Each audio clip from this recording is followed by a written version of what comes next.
묵도함으로 주일 예배를 하나님께 드리겠습니다.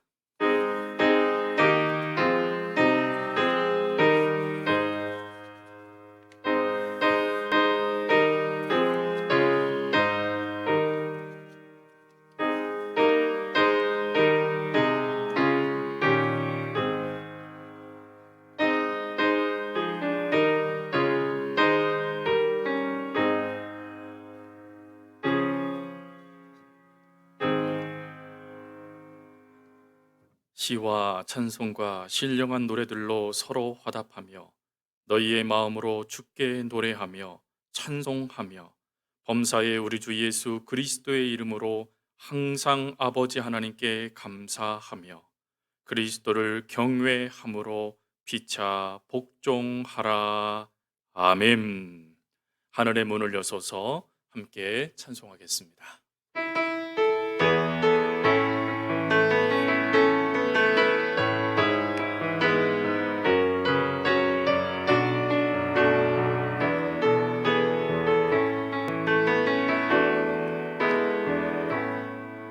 하늘의 문을 여소서 이것을 주목하소서. 주를 향한 노래가 꺼지지 않으니 하늘을 열고 보소서. 이곳에 임재하소서. 주님을 기다립니다. 기도의 향기가 하늘에 닿으니 주여 임재하여 주소서. 이곳에 오셔서 이곳에 앉으소서. 이곳에서 드리는 예배를 받으소서.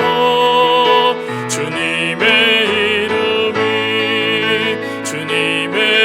이름만이 오직 주의 이름만 이곳에 있습니다. 이곳에 오셔서 이곳에 앉으소서. 이곳에서 드리는 예배를 받으소서. 주님의 이름만이 오직 주의 이름만 이곳에 있습니다.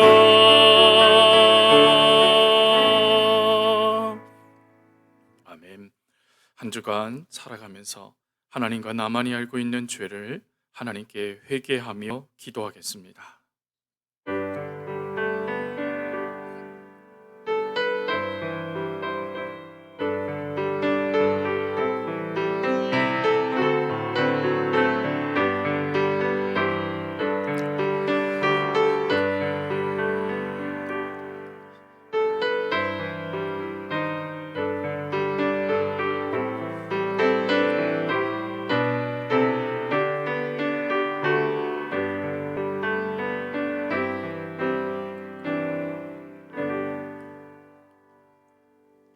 여기 하나님의 사제의 말씀이 있습니다.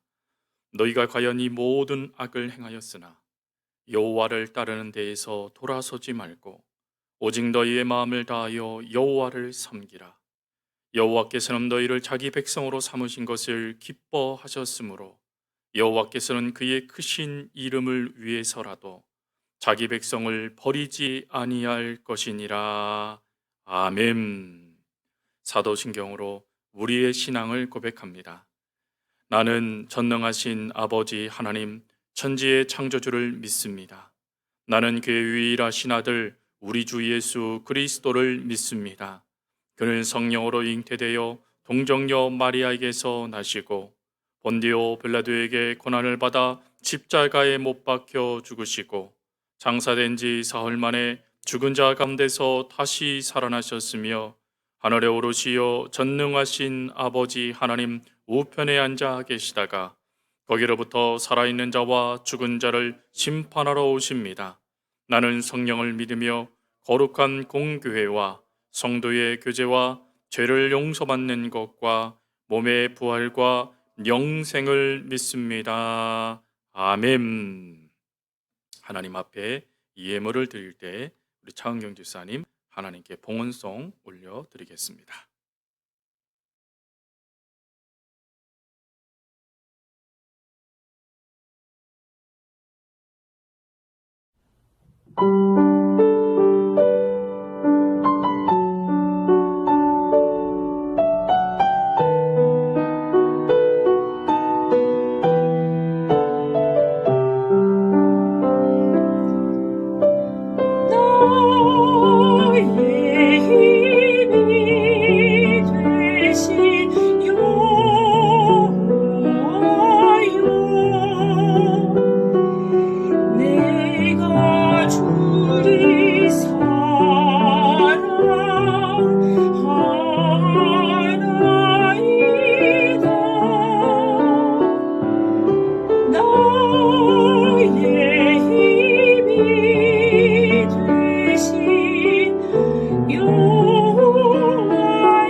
우리 예배와 또 예물을 위하여서 김길종 장로님 나오셔서 기도 인도하시겠습니다.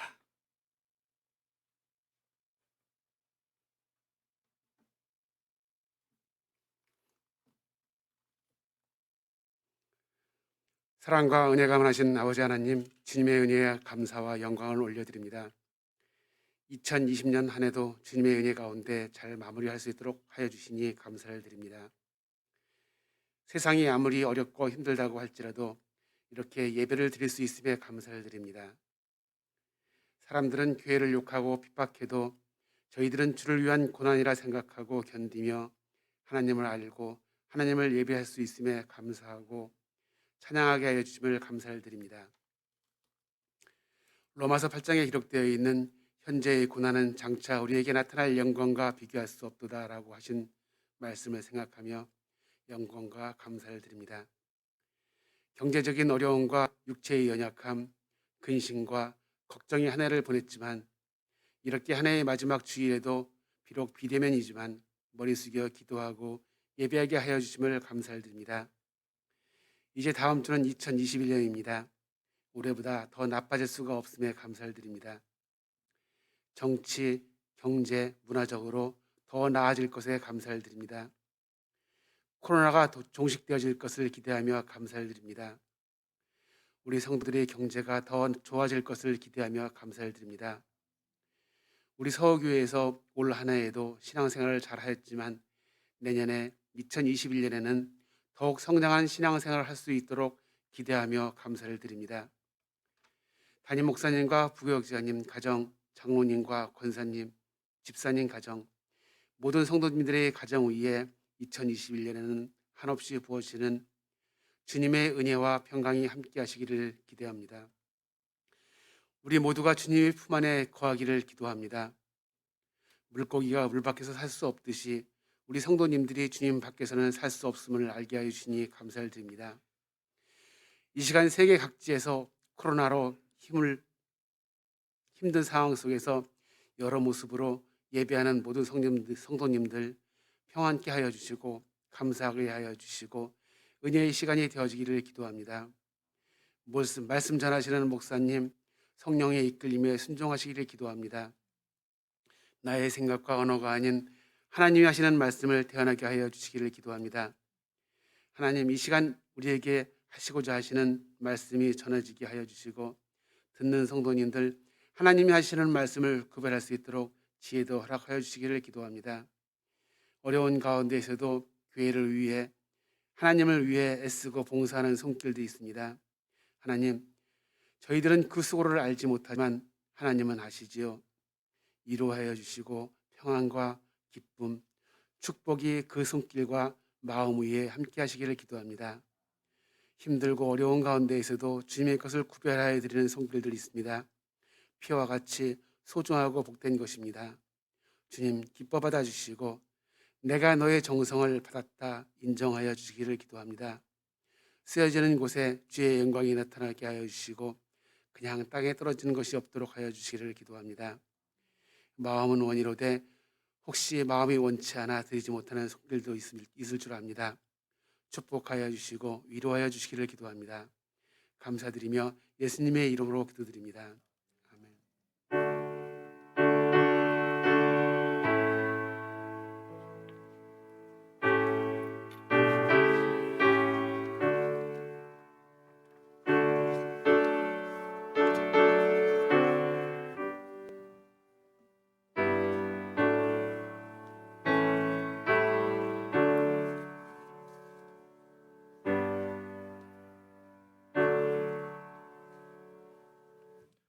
인사하는 시간입니다.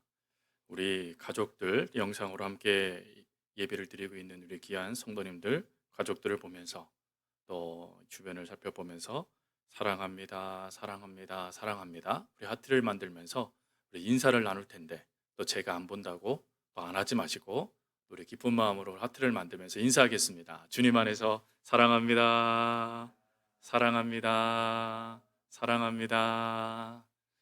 하나님의 그 사랑이 우리 귀한 성도님들 삶 속에 넘쳐나기를 주님의 이름으로 축복합니다. 우리 교회 소식 주보를 참고해 주십시오. 우리 PPT를 보시면서 함께 하겠습니다. 오늘은 성탄절 후 첫 번째 주일입니다. 우리 예배 안내 송구 영신 예배가 12월 31일 목요일 11시에 우리 실시간으로 우리 함께 하시게 됩니다. 지난 성탄 축하 행사처럼 채팅창도 오픈하면서 성도들 간에 함께 또 새해 인사도 나누고 또 함께 축복하는 또 그런 시간도 되었으면 좋겠습니다. 신년 예배 안내입니다. 2021년도 우리 신년 예배가 1월 3일 주일 오전 10시 30분에 실시간 예배로 드려지게 됩니다. 1월 3일 주일까지가 2단계 방역 수칙에 적용되는 날이기 때문에 이 주일까지 저희가 실시간 영상 예배를 드리게 됩니다. 혹 추후에 변경되어지는 사항이 있다면 구역장님들과 또 문자로 성도님들께 공지하도록 하겠습니다. 알림 2021년 표가 여호와께 돌아가자라는 표입니다. 여호와께로 돌아가자. 우리 이 표를 가지고 내년에 힘써서 하나님께로 돌아가는 귀한 역사들이 있어지기를 주님의 이름으로 부탁드립니다. 교회학교 진급자들 소개를 해드리도록 하겠습니다. 제가 아이들의 이름을 호명하면 PPT가 나오게 될 텐데 그 PPT 아이들을 보시면서 이 아이들이 졸업하는구나 라고 여러분들 바라봐 주시면 감사하겠습니다. 유치부 우리 진급하는 자녀 서루디아, 황정인, 김로빈, 이은성 우리 4명의 친구가 초등학교로 우리 진급하게 되고 또 아동부 우리 이시조, 조화준, 오현수, 신영은, 김민정, 전하리는 중학생으로 그리고 중등부 고예린, 김하영, 조하은, 김관휴는 고등학생으로 그리고 김희원, 박충현은 대학생으로 진급하게 되어집니다. 귀한 자녀들이 진급하는 이 모든 것 가운데 함께 하신 하나님께 감사드리고 또 교회에서는 귀한 친구들을 위해 선물을 준비하였습니다. 우리 부모님들 달력을 받으러 교회로 오실 때 선물까지 함께 꼭 수령해 가시기를 부탁드립니다. 또 달력에 대한 말씀을 드리도록 하겠습니다. 2021년도 달력 현재 배부 중에 있습니다. 이제 달력은 교육 간에 각 구역별로 가정별로 저희가 분류 작업해 놓았습니다. 교회로 오셔서 받아가 주시고 혹 받아가 주시지 못하시는 분들이 계신다면 우리 구역장님들 조금씩 힘을 내 주셔서 구역 식구들에게 전달해 주시면 감사하겠습니다. 그 봉투 안에는 탁상 달력과 또 벽걸이 달력 그리고 2021년도 인사 그리고 또 기도에 대한 자료들이 첨부되어져 있습니다. 귀한 것들을 보시면서 함께 2021년도를 준비해 갔으면 좋겠습니다. 특별히 기도 관련 안내문이 현재 그곳에 첨부되어져 있는데 예배 시간에 대표 기도를 하시게 되시는 분들 꼭 참고하시면서 기도를 준비해 주시면 감사하겠습니다. 그리고 기도 담당 관련해서 현재 교회 홈페이지에 또 봉투에 첨부되어져 있는데 순서가 조금 변경되어졌습니다. 꼭 교회 홈페이지를 보시면서 기도 순서를 담당해 주시면 감사하겠습니다.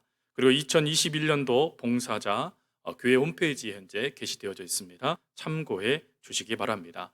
특별히 당회에서 올해 임명되셨던 분들을 내년에 그대로 임명하는 것으로 결정하였습니다. 그래서 올해 봉사 못하신 것들 내년에 힘써서 봉사해 주시면 감사하겠습니다. 또 2021년도 청소 담당도 교회 홈페이지에 게시되어져 있습니다. 참고하시면서 교회 청소에 힘써 주시기를 부탁드립니다. 2021년도부터 우리 최소은 사모님께서 교육전사님으로 유치부를 섬기게 되셨습니다. 우리 유치부를 잘 세워나갈 수 있도록 여러분들 기도 부탁드립니다. 또 연말정산 필요하신 분들 우리 재직회 회계되시는 오창섭 지사님께 말씀해 주시면 교회가 준비하여 드리도록 하겠습니다. 그 외 광고들은 주보를 참고해 주시고 2021년도부터 예배 시간도 변경됩니다. 기존 2부 예배 시간이 10시 30분이었는데 11시로 변경되어지게 되고 또 예배 순서도 변경되게 되어집니다. 2021년도부터 변경되는 그 시간 꼭 기억해 주시고 그래서 1월 3일 주일은 11시에 실시간 예배를 함께 하도록 하겠습니다. 자, 이제 오늘 우리들에게 허락하신 하나님의 말씀 함께 보시도록 하겠습니다. 오늘 우리에게 허락하신 하나님의 말씀은 마가복음 2장 3절부터 5절까지 말씀입니다. 신약성경 55면입니다. 마가복음 2장 3절부터 5절까지 말씀을 우리 화면을 보면서 함께 봉독하겠습니다. 사람들이 한 중풍병자를 네 사람에게 메어 가지고 예수께로 올세 무리들 때문에 예수께 데려갈 수 없으므로 그 계신 곳에 지붕을 뜯어 구멍을 내고 중풍병자가 누운 상을 달아 내리니 예수께서 그들의 믿음을 보시고 중풍병자에게 이르시되 작은 자야 내 제사함을 받았느니라 하시니 아멘. 오늘 마가복음 2장 말씀은 중풍병자가 치유함을 받은 사건이 기록되어져 있는 말씀입니다. 근데 성경의 이 중풍병자의 치유 사건은 성서적에 굉장히 중요한 사건의 분기점이 되는 사건이기도 하죠. 이전까지 예수님은 병자들을 고치십니다. 그리고 많은 자들을 위해서 하나님의 치유 사역을 일으키시죠. 그런데 이 중풍병자의 사건을 기점으로 해서 예수님의 사역의 방향과 말씀의 방향이 완전히 달라지십니다. 즉, 그 전까지만 해도 예수님이 누구신가에 대하여 예수님은 그것을 드러내지 않으셨습니다. 하지만 이 중풍병자 사건을 시작으로 해서 이제 예수님은 예수님이 누구신가 하는 것에 대하여 분명하게 밝히기 시작했고, 그리고 그 밝힘의 역사가 다른 종교 지도자들이 예수님을 죽이는데 또 중요한 또 길을 또 제시해주는 또 그것이 바로 오늘 본문의 말씀이기도 하죠. 그래서 오늘 본문의 말씀을 우리가 좀 심도 있게 살펴볼 수 있어야 됩니다. 오늘 예수님은 본문을 통하여서 두 가지를 우리들에게 말씀합니다. 원래 우리가 함께 살펴볼 말씀은 마태복음 2장 1절부터 12절까지입니다. 그러나 다 살펴보지 않고 중간 부분만 우리가 살펴봤는데, 오늘 2절 말씀, 마가복음 2장 2절 말씀을 보면 예수님께서 이런 말씀이 기록되어 있습니다. 많은 사람이 모여서 문 앞까지도 들어설 자리가 없게 되었는데 예수께서 그들에게 도를 말씀하셨다라고 말이죠. 여기서 말하는 이 도라는 이 단어가 헬라어로 로고스라는 단어입니다. 즉 말씀이라는 단어이죠. 예수님께서 하나님의 말씀을 가르치셨다라고 해석할 수도 있는 귀한 본문이죠. 그러나 이 말씀의 더 큰 의미는 요한복음 1장 14절에서 찾아볼 수 있습니다. 요한복음 1장 14절 말씀을 우리 화면을 보면서 같이 읽도록 하겠습니다. 말씀이 육신이 되어 우리 가운데 거하심에 우리가 그의 영광을 보니 아버지의 독생자의 영광이요 은혜와 진리가 충만하더라. 아멘. 여기서 이 말씀이 또 육신이 됐다라고 말씀하죠. 그래서 예수님께서 도를 가르치셨다라는 이 말씀은 요한복음 말씀을 빗대어 설명을 하면 예수님이 누구신지를 드러내셨다라고 이야기할 수 있습니다. 즉 예수님이 바로 말씀 자체인 하나님이시다라는 것을 드디어 드러내셨다라는 것입니다. 그리고 두 번째가 예수님은 인자라는 단어를 쓰셨죠. 여러분이 인자라는 단어는 사람의 아들이라는 뜻을 갖고 있습니다. 그러나 그 뜻만 있는 것이 아니라 이 인자라는 이 뜻은 영원히 다스릴 왕이라는 뜻도 갖고 있습니다. 다니엘서 7장 13절부터 14절 말씀에 보면 인자 같으신 이가 하나님 곁에 서십니다. 그리고는 그 인자에게 어떠한 역사가 주어지냐면 그에게 영광과 권세와 나라를 준다라고 되어져 있어요. 또 그 모든 것을 통치하신다라고 말씀하고 계시죠. 바로 예수님이 이 땅의 모든 것을 통치하시는 하나님이시다. 이 땅의 모든 주권이 예수님께 있다라는 것을 오늘 인자라는 단어를 통해서 예수님이 말씀하신 것입니다.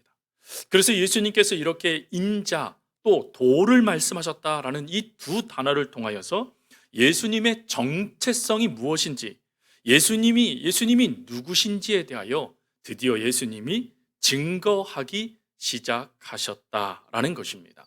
이렇게 예수님께서 당신이 누구신지를 이렇게 증거하시면서 제일 먼저 하셨던 말씀이 무엇이냐면 바로 오늘 이 땅을 살아가는 우리 그리스도인들이 어떠한 신앙생활, 어떠한 신앙의 삶을 살아야 되느냐 하는 우리가 반드시 회복해야 될 중요한 신앙의 모습을 두 가지로 우리 주님은 말씀하십니다. 그러니 오늘 본문 말씀을 통하여서 이 땅을 살아가는 우리들이 어떠한 신앙의 모습을 회복하고 살아가야 되는지를 다시금 깨닫고 또 그 삶을 살아가고자 결단하는 귀한 시간이 될 수 있기를 주님의 이름으로 부탁드립니다. 우리 주님께서 처음으로 당신이 누구신지를 증명하시면서 말씀하신 신앙생활, 우리가 회복해야 될 신앙생활의 두 모습 중 첫 번째는 관계 회복하기입니다. 오늘 본문의 앞절 말씀에 예수님은 나병 환자를 고치시죠. 근데 나병 환자를 고치시면서 뭐라고 말씀하시냐면 내가 누군지를 말하지 말아라, 다른 사람에게 알려주지 말아라 라고 이야기를 하십니다. 즉 당신이 드러나는 것을 경계하신 것이죠. 하지만 나병 환자가 마을로 들어가서 자신이 고침받은 것이 누구를 인하여 되어진 것인지를 이야기합니다. 그러자 예수님은 즉시 한적한 곳으로 가시죠. 예수님을 드러내시지 않으시는 것입니다. 그런데 그 한적한 곳으로 가셨던 예수님이 다시금 가버나움, 오늘 이 말씀의 중심이 되는 가버나움으로 들어오십니다. 가버나움으로 예수님께서 오셨다라는 소식이 퍼지자 수많은 사람들이 예수님이 계신 곳으로 몰려오게 되어지죠. 이때에 바로 오늘 본문에 중요한 5 인물들이 등장하게 됩니다. 한 사람은 중풍병자였고 4사람은 그 중풍병자의 친구들이었어요. 이 5 사람이 나타나서 예수님이 계신 곳으로 오기 시작합니다. 그러나 사람들이 많았기 때문에 이리 예수님 곁으로 갈 수 있는 길이 어느 곳도 찾을 수 없었죠. 그래서 이들이 선택한 것은 지붕 위로 올라가는 것이었습니다. 오늘날 우리 대한민국의 집처럼 이렇게 세모 모양으로 되어져 있는 것이 아니라 그냥 평평한 마치 마당과 같은 모습으로 되어져 있는 곳이기 때문에 이들은 쉽게 그곳으로 올라갑니다. 그리고 그곳에서 무엇을 합니까? 지붕을 뜯고 그 중풍병 걸린 친구를 4명의 친구들이 예수님 앞으로 내려놓게 되어지죠. 여러분, 이들이 이 내려놓음, 그리고 중풍병자의 간절한 소원, 그것이 무엇이었겠습니까? 이 5 사람의 공통적인 소원이 있다라면 바로 그 친구, 그리고 당사자인 중풍병자인 그가 고침받는 일이었을 겁니다.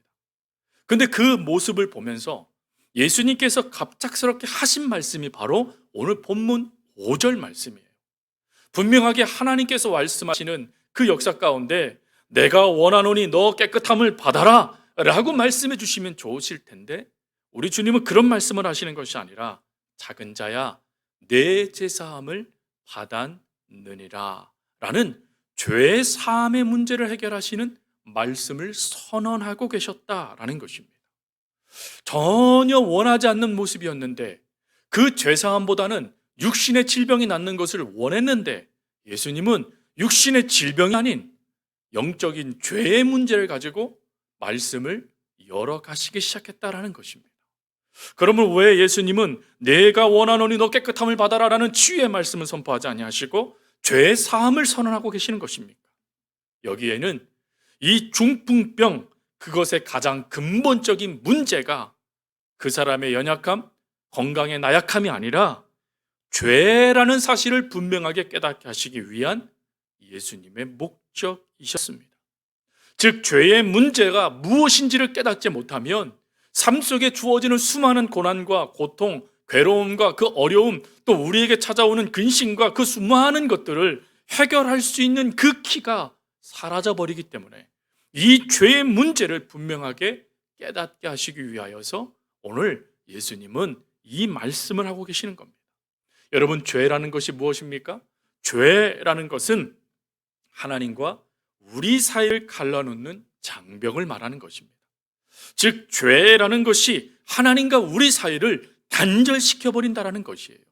여러분, 하나님과 우리 사이가 단절되는 것, 그것이 무슨 문제가 있습니까? 라고 말할 수 있을 것 같아요.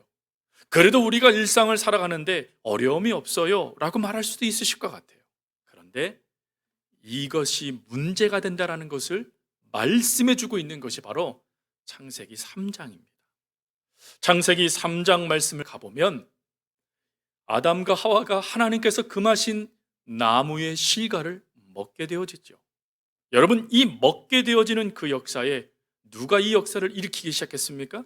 사단이었죠. 사단이 죄를 뿌려놓기 시작했고 그 뿌려놓음의 역사를 아담과 하와가 입으로 먹어버리기 시작한 것이죠. 그 결과 이들에게는 세 가지의 깨짐이 나타나기 시작합니다. 첫 번째로는 하나님과의 관계가 깨어지기 시작해요.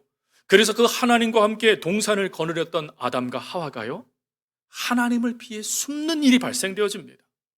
즉 죄라는 것이 하나님 앞에 고발될 수 있다는 것을 말해주고 있는 거예요.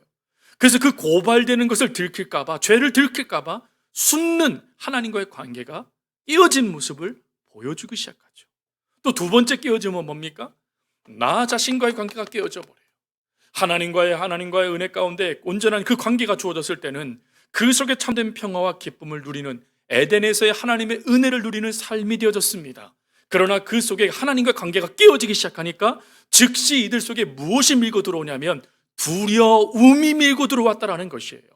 여러분, 하나님께서 우리들에게 주시는 마음은 두려운 마음이 아니라고 말씀하셨습니다.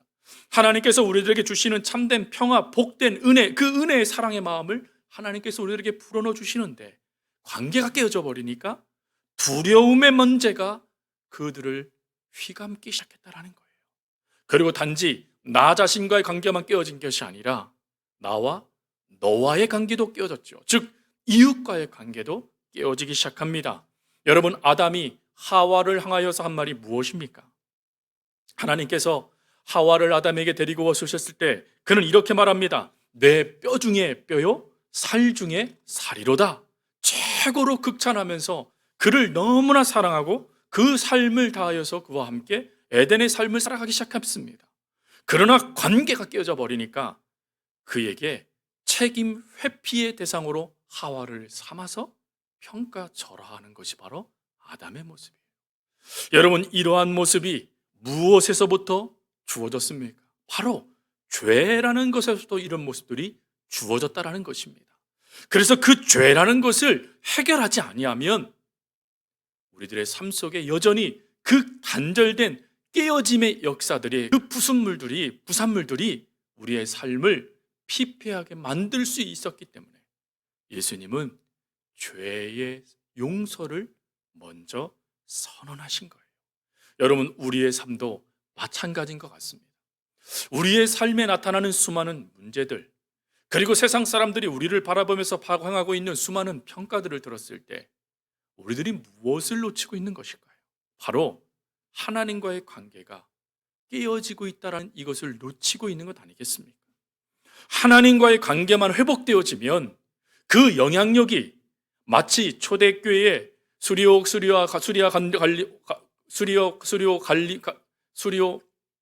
갈라디아 교회처럼 온 사람들이 하나님께 영광을 돌리는 귀한 역사들이 나타나는 그리스도인이라는 평가를 듣는 역사들이 나타날 텐데, 그러한 모습들이 나타나지 않는 그 모습들은 바로 관계 단절이라는 것에서부터 이런 문제들이 나타났다라는 것입니다. 그래서 우리 주님은 내가 하나님이시다, 하나님이다라는 것을 증언하시면서 제일 먼저 우리들 가운데 깨어진 이 관계를 회복해야 된다는 것을 제일 먼저 말씀하고 계신 것이죠. 사랑하는 성도 여러분, 우리들의 삶에도 가장 많이 회복돼야 되고 가장 먼저 회복돼야 될 것은 하나님과 우리 사이의 관계 회복입니다. 하나님과 우리 사이의 관계가 회복되어야지만 우리를 통하여 하나님의 선한 영향력이, 그리고 주변에 있는 사람들이 하나님께 영광을 돌리는 귀한 역사들이 온전하게 나타날 수 있기 때문입니다. 하나님은 오늘 이 2020년을 마무리하는 오늘 이 시점에 이 귀한 말씀을 저희들에게 허락해 주십니다. 사랑하는 성도 여러분, 관계 우리 다시금 회복해 나아갈 수 있기를 바랍니다. 하나님과의 관계가 회복되어지면 그 관계가 나에게도 회복의 역사가 일어나고 또 나를 통하여 내 이웃에게도 하나님의 회복의 역사가 이루어지게 되어집니다.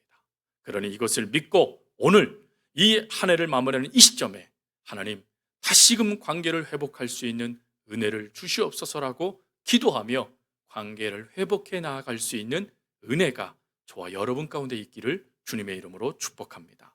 또 두 번째는 사랑꾼이 되자라는 것입니다. 예수님께서 죄의 문제를 가지고 그것을 이야기하셨을 때 즉시 서기관들은 이 문제를 가지고 예수님께 달려들기 시작합니다. 그러나 예수님께서 하신 말씀을 다시금 보셔야 됩니다. 5절에 예수님은 뭐라고 말씀하셨습니까? 작은 자야 내 제사함을 받았느니라 라는 말씀을 하셨어요. 여러분, 이 말씀은 예수님께서 죄의 문제를 용서해 주셨다라는 것을 말하는 것이 아니라 그가 이 죄에서 용서함을 받은 그 역사를 선언해 주시고 계시는 거예요. 즉 예수님이 용서를 선언해 주신 것이지 예수님 자체가 용서해 주신 것이 아닙니다. 예수님이 죄의 문제를 용서해 줄 수 있는 유일한 길은 예수님이 십자가를 지시면서 그 제신 십자가에서 죽으심으로 피 흘림으로 단번에 모든 사람들의 죄를 용서하시는 사건은 이 뒤에 일어날 사건이에요. 그러니 지금 이 말씀은 죄의 용서를 예수님께서 선언해 주시는 겁니다. 누가 죄를 용서해 주십니까? 바로 하나님이 용서해 주시는 것이죠. 그 하나님이 용서해 주시는 죄의 그 역사를 그가 깨닫도록 우리 주님이 말씀해 주고 계시는 것입니다. 그런데 서기관들이 그 말씀을 들었을 때 분노하기 시작하는 겁니다. 그런데 분노만 했다라는 것을 기억하셔야 돼요. 죽이고자 예수님께 달려들지 않았다라는 것입니다. 그 얘기는 뭡니까? 그들이 들었을 때에도 이것은 예수님이 직접 죄를 용서해 주시겠다라는 것이 아니라 하나님이 죄를 용서해 주신다는 선언으로 들었다라는 거예요. 하지만 이들이 분개한 이유는 그 선언의 대상 때문이에요. 여러분, 그 당시에 죄의 용서를 선언할 수 있는 이가 있습니다. 그가 누구냐면 대제사장이었습니다. 그 당시에 유대 사회에서 죄를 용서를 선언할 수 있는 유일한 사람은 대제사장밖에 없는데 예수님이 지금 직접 그 대제사장의 직무를 무용지물하고 있는 것입니다. 그것뿐만 아니라 그 당시에 죄를 용서함 받으려면 하나님께 나왔을 때 제물을 갖고 나와야 돼요. 그리고 철저하게 세워져 있는 율법에 따라 그 모든 예식을 감당해야지만 비로소 죄 용서를 대제사장이 선포할 수 있었습니다. 근데 예수님이요, 그 종교 체계도 무너뜨리고 계시고 또 그 당시의 대제사장의 역사도 무용지물 만들고 있는 것입니다. 그래서 그 모습을 보면서 분노하고 있는 것이죠. 여러분, 이러한 분노 사실 우리들도 좀 이해가 되기도 합니다. 왜 그렇습니까? 지금 유대인들은 이 율법을 지키면서 철저하게 그 율법에 따른 신앙생활을 해오고 있었습니다. 그런데 이들을 향하여 우리 주님이 그 모든 것은 쓸데없어 라고 말하는 것처럼 지금 비춰졌기 때문인 것이죠. 왜 주님이 이렇게 하셨을까요?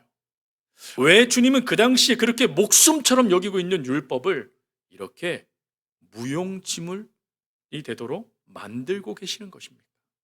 그것은 이들이요, 가장 중요한 것을 놓쳤기 때문입니다. 즉 이들이 당시의 종교가 껍데기밖에 남지 않았기 때문에 그 껍데기는 쓰레기에 불과해 라는 것을 우리 주님이 말씀하고 계시는 거예요. 여러분, 율법은 엄격했습니다. 그리고 그 율법에 따라 살아가는 이들을 사람들이 귀하게 여기며 그들을 칭찬했습니다. 그러나 그 속에 담겨져야 될 정신이 사라져버리는 거예요.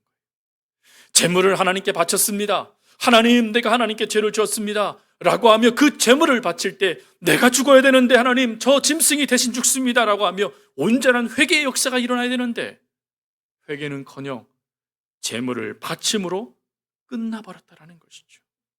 이웃을 향하여 구대하며 그들에게 하나님의 사랑을 베풀며 그들도 하나님의 자녀가 될 수 있다는 길을 열어줘야 되는데 이들은 이웃을 인애와 긍휼로 사랑해 주긴커녕 자신들의 잣대를 가지고 평가하며 구원을 받을 자와 받지 못할 자를 구별하는 도구로 사용해 버렸다는 것입니다. 즉 껍데기만 남아서 그럴싸하게 나는 하나님의 백성이야 라고 말해주고 있지만 그 속을 파고 들어가 보면 그냥 썩어 있는 무덤과 같았던 것이 그 당시의 모습이었다라는 것입니다. 그래서 예수님은 그 모습을 보면서 하나님의 그 정신, 하나님의 마음이 없는 그 텅 빈 경건은 버려야 된다라는 것을 말씀하시는 것이 바로 오늘 이 귀한 말씀의 내용이기도 하죠. 여러분, 이것을 깨달았던 사도 바울은 고린도 교회에도 이와 동일한 말을 쓰기 시작합니다. 고린도 교회에도 하나님의 사랑이 얼마나 많이 충만하게 그 교회에 부어졌습니까? 고린도 교회 성도들만큼 하나님의 귀한 은사를 받은 사람들이 없을 것입니다. 그런데 뚜껑을 열고 봤더니 속은 다툼과 분쟁과 시기와 싸움만 가득했다라는 거예요. 잠언 1장 7절 말씀에 가보면 이 지식을 뭐라고 말하냐면 여호와를 경외하는 것이 지식의 근본이라고 말합니다. 이 얘기는 무슨 말이냐면 고린도 교회 교인들이 하나님의 진리의 말씀을 먼저 그것을 알고 믿었다라는 거예요. 즉 그 진리의 말씀을 붙잡고 하나님이 누군지, 예수님이 누군지, 우리가 구원받는 것은 무엇인지 이 모든 것들을 이미 지식적으로 알고 있었다라는 것입니다. 그런데 문제는 알지만 뭐가 부족했어요? 사랑의 덕이 부족했다라는 것이에요. 여러분, 하나님의 말씀을 아는 것 참 중요합니다. 왜 그렇죠? 하나님의 말씀을 바로 알아야 바르게 살 수 있기 때문에 그렇습니다. 근데 이 바르게 사는데 이 알미요 때로는 근심이 될 수 있다는 것을 아셔야 돼요. 사자성어 중에 식자우한이라는 사자성어가 있어요. 이 식자우한이라는 뜻은 학식이 있는 것이 근심을 사게 된다라는 것입니다. 이 식자우한이라는 이것을요, 여러분 철학자였던 베이컨은 이런 말로 했어요. 아는 것이 힘이다. 그리고 그 다음에 아는 것이 병이다 라고 말이죠. 즉 알고 있는 그것이 잘못 사용되어지면 누군가에게 병이 될 수 있다는 것이죠. 여러분, 정말 그런 것 같아요. 가끔 교회 안에 많이 나타나는 말 중에 하나가 뭘까? 아멘, 은혜, 기도, 이런 은혜로운 말씀들도 참 많이 나타납니다. 그런데요, 그것만 나타날까요? 아닌 것 같아요. 여러분, 이런 말씀 한번 들어봤죠? 저 사람 왜 저래? 라는 말이죠. 아이, 그 목사님 왜 저래? 아이, 장로님 왜 저래? 아이, 권사님 왜 저래? 아이, 집사님 왜 저래? 아이, 하나님 말씀이 이건데 왜 저렇게 살아? 라고 하며 여러분 왜 저래? 라고 말하며 말했던 말들 말입니다. 하나님에 대한 지식이 내 안에 가득합니다. 그래서 그 지식을 가지고요, 뭐 하는 거죠? 판단하는 거예요. 그 지식을 가지고요, 비난하는 겁니다. 그러나 그 지식을 가지고 판단하고 비난하는 사람들, 그들은 성경에 누구로 대표되고 있냐면 서기관들과 바리새인들로 대표되어집니다. 그들을 예수님은 뭐라고 말씀합니까? 위선자들이라고 말을 하죠. 하나님을 알고 있는 지식이 그들 가운데 있었습니다. 그런데 그 지식에 사랑이 빠져버리니까 오히려 그것이 누군가를 실족하게 하는 병이 되고 말았다는 것이죠. 사도 바울은 그래서 고린도전서 8장 13절에 이런 말씀을 해요. 그러므로 만일 음식이 내 형제를 실족하게 한다면 나는 영원히 고기를 먹지 아니하여 내 형제를 실족하지 않게 하리라. 무슨 말이죠? 내가 갖고 있는 지식이 그 지식을 누구에게 이야기했을 때 그것이 그 형제가 실족되는 일이라면 나 이 지식 이야기하지 않겠다라는 거예요. 내가 하나님께 기도를 얼마나 했느냐 하는 그 시간을 내가 누군가에게 이야기하고 내가 기도하는 사람이야 라는 것을 이야기했을 때 누군가가 내 그 이야기를 듣고 실족한다면 나 이거 자랑하지 않겠다라는 거예요. 내가 하나님을 위해서 얼마만큼 살았고 어떤 일을 했는지 그것을 내가 간증했을 때 그 간증하는 것이 혹시 누군가가 실족하는 간증이 된다면 나 이 간증하지 않겠다는 거예요. 여러분, 이러한 모습이 우리들 가운데 있어야 돼요. 베드로가 이 은혜를 깨닫고요, 뭐라고 고백합니까? 베드로후서 1장 6절 7절 말씀에 지식에 뭐를 더하래요? 절제를 더하래요. 여러분, 우리가 하나님을 바르게 알아야 되는 거 정말 중요합니다. 성경에도요, 하나님을 심써 알아라 라고 말씀하여, 근데 그 아는 것이 누군가에게 선포될 때 뭐가 필요하냐면 절제가 필요하대요. 근데 그 절제를 하기 위해서는 뭐가 필요하냐? 오래 참는 인내가 필요하대요. 한 번 더 생각해 보는 거예요. 근데 한 번 더 생각해 볼 때 누구를 생각해 보냐면 거기에 하나님을 생각하라는 거예요. 경건 하나님을 생각하라는 거예요. 하나님도 과연 이런 말씀을 원하실까? 그리고 거기서 끝나지 말고 하나님을 바라봤더니 이제는 형제를 바라보라는 거예요. 형제를 바라보고 이 형제에게 내가 이 말을 전해줬을 때 이것이 그 형제를 살릴 수 있을까? 아니면 그 형제를 실족할까를 또 점검해 보라라는 거예요. 거기서 끝나지도 말고 뭐 하래요? 사랑을 더하래요. 내가 이 말을 했을 때 정말 그 영혼을 사랑하여 그 영혼을 살리는 말을 하는 것인가? 아니면 내가 갖고 있는 지식을 사랑하는 것인가를 점검해 보라라는 것입니다. 여러분, 이러한 모습을 이렇게 정의 내릴 수 있을 것 같아요. 종교인에서 사랑꾼으로 살아가기. 여러분, 얼마든지 우리들은 종교인이 될 수 있다는 걸 아셔야 돼요. 세상은 우리를 기독교인이라고 이야기합니다. 세상은 우리를 향하여 종교인이라고 이야기합니다. 그러나 성경에서 예수님은 우리가 종교인이 되기를 원치 않으세요. 예수님은 우리가 사랑꾼이 되기를 원하세요. 그 사랑에 베드로가 회복된 거 아니겠습니까? 그 사랑에 바울이 회복된 거 아니겠습니까? 그 사랑에 오늘 저와 여러분들이 회복되어져 이렇게 이 땅의 삶을 살아가고 있는 것 아니겠습니까? 사도 베드로는 이 놀라우신 사랑꾼의 역사를 이렇게 또 정의합니다. 베드로전서 4장 8절 말씀, 무엇보다도 뜨겁게 서로 사랑할지니 사랑은 허다한 죄를 덮느니라. 여러분, 이 말씀을 믿으십니까? 사랑할지니, 뜨겁게 사랑하래요. 현재 한국교회와 이 정부를 바라보면 기독교인들이 할 말들이 참 많습니다. 저도 할 말들이 많아요. 그런데 오늘 말씀을 보니까 하나님이 뭐 하냐면 그 모든 것을 덮을 수 있는 길이 있대요.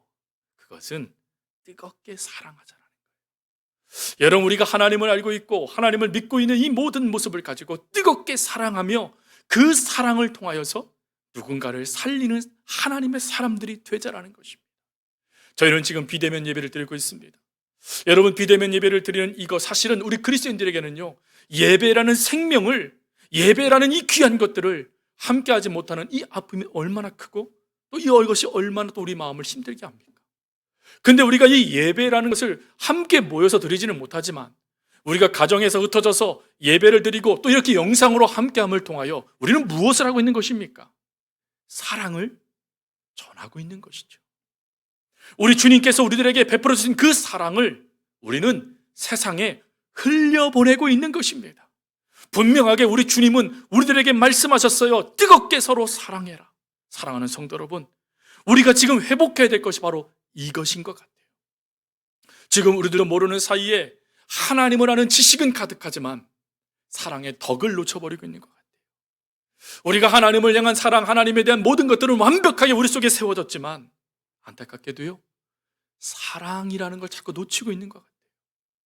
사랑이라는 것을 놓치다 보니까 그 아는 지식이 누군가를 실족하게 만들고 있는 것 같습니다. 그러나 하나님은 오늘 이 말씀을 통하여 우리들에게 뭘 말씀하시죠? 회복하라라고 말씀하셨어요. 그렇다면 우리가 이것을 회복하게 됐을 때 우리도 그리스도인이라는 말을 들을 수 있지 않겠습니까? 사랑의 사도라는 말을 들을 수 있지 않겠습니까? 정말 그 교회는 하나님을 믿는 사람들이 있다라는 이 말을 우리도 들을 수 있지 않겠습니까? 사랑은 허다한 죄를 덮는다라고 말씀하셨어요. 오늘 그 사랑을 우리 주님은 회복하기를 원하십니다. 말씀을 마무리합니다. 사랑하는 성도 여러분, 오늘 우리가 회복해야 될 것이 무엇입니까? 제일 먼저요, 관계를 회복하셔야 돼요. 관계. 하나님과 우리 사이에 이 관계를 회복하셔야 돼요. 여러분, 영상 예배를 드리고 교회에 함께 모이지 못하다 보니까 성도들 가운데 우리들의 믿음의 역사들이 느슨해질 수 있어요. 안타깝게도 그러지 마십시오. 느슨해지면 바닥을 칩니다. 바닥을 치면요, 다시 일어서기가 얼마나 어려운지 몰라요. 그래서 끊임없이요, 믿음의 분투를 하셔야 돼요. 끊임없이 하나님의 말씀을 붙잡고 내가 하나님과 관계가 지금 회복되고 있는가 회복되고 있지 않는가를 늘 점검하셔야 돼요. 이것이 점검되지 아니하면 그 다음의 역사는 일어나지 않아요. 그러니 힘써서요, 지금부터라도 일어서서 관계 회복에 모든 사활을 걸 수 있길 바랍니다. 그리고 두 번째, 하나님과 관계가 회복됐으면 거기서 멈추지 말고 거기에 뭘 더해야 돼요? 사랑을 더하자라는 거예요. 사랑을 더해서 사랑꾼이 돼서 가정에도, 직장에도, 공동체에도, 제주 땅에도, 대한민국에도 그 사랑을 전하는 하나님의 사람들이 되자라는 것입니다. 이것이 하나님께서 오늘 이 2020년을 마무리하는 이 시점에 회복하기를 원하시는 말씀이에요. 여러분, 이 두 가지만큼은 무슨 일이 있어도 2021년도, 아니 지금 이 시간부터 회복해 나아갈 수 있는 은혜가 있길 바랍니다. 그래서 21년도가 정말 하나님의 은혜 가운데 회복되어진 사랑하는 서울교회 성도들을 통하여서 어떠한 역사들이 주변에 흘러들어갈지를 바라보며 또 그 놀라운 하나님의 역사를 간증하는 귀한 역사들이 여기저기에서 간증으로 성도들 손 가운데 나타나기를 간절히 주님의 이름으로 부탁드립니다. 함께 기도하겠습니다. 참 좋으신 아버지 하나님, 이 땅을 살아가는 저희들 무엇을 우리가 회복해야 되고 또 어떤 삶을 살아가야 되는지 하나님, 가장 중요한 기초를 놓쳐버릴 때가 참 많습니다. 그러나 이제 하나님과의 관계를 회복하라는 말씀을 들었습니다. 그 관계가 회복되어지면 죄가 청산되기 시작하고, 죄가 청산되기 시작하면 남도 살아나는 역사가 이루어진다라고 말씀해 주었습니다. 그리고 무엇보다 아버지 하나님, 뜨겁게 사랑하라고 저희들에게 말씀해 주었사오니 저희들 최선을 다하여 가정에 있는 식구들을, 또 서호교회 교우들을, 또 우리 주변에 있는 이웃들을, 그리고 대한민국을 사랑하며 그 사랑의 덕을 더할 수 있는 귀한 역사들 넘쳐나게 하여 주옵소서. 참으로 아버지 하나님께서 그리해 주실 것을 믿고 감사드리오며 언제나 저희들을 사랑하여 주시는 예수님의 이름으로 기도합니다. 아멘. 지금은 우리를 구원해 주신 예수님의 은혜와 하나님 아버지의 거룩하신 사랑과 날마다 우리로 승리케 하시는 성령님의 역사가 오늘 이 시간 회복해야 될 신앙의 기초, 하나님과의 관계를 회복하고 그리고 사랑꾼으로 살아가기를 다짐하는 주의 백성들의 결단 위에와 그리고 그 모든 삶의 자리 위에 지금부터 영원토록 함께 하옵시기를 간절히 축원하옵나이다. 아멘.